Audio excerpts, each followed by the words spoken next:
to deliver a short manifestation. Mr. President. What is the pleasure of the majority floor leader? Yes, Mr. President, this is just a short manifestation. You may Mr. proceed, President. sir. I respectfully deliver this manifestation to address a pressing constitutional concern. Mr. President, the Senate received the articles of impeachment against Vice President Sara Duterte 117 days ago.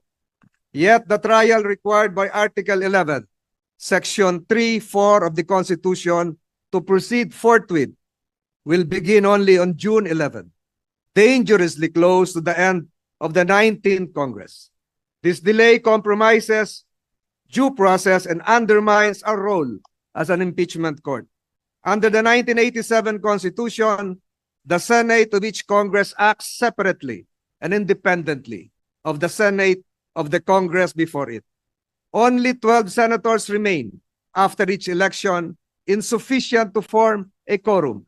Thus, unlike the U.S. Senate or the Philippine Senate under the 1935 Constitution, we cannot carry unfinished proceedings into the next Congress. Allowing the 20th Congress to take over this trial would be ultra vires or beyond our constitutional power. Jurisdiction over impeachment is exclusive to the Congress that receives the complaint.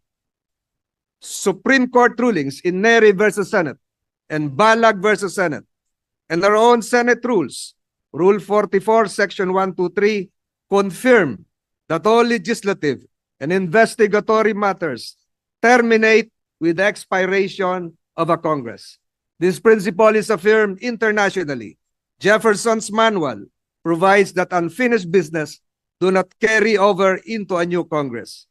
If we cannot conclude the trial before June 30, 2025, we must recognize this impeachment case is functionally dismissed by constitutional operation and no action can be taken by the 20th Congress on the matter for lack of constitutional authority. Mr. President, kahit anong pilit, hindi maitatawid, lalo na't kung lalabag sa saligang batas.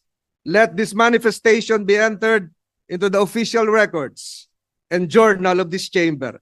I will likewise submit a version of this manifestation complete with footnotes for proper documentation. I speak in defense of constitutional order, procedural fairness, and the institutional dignity of the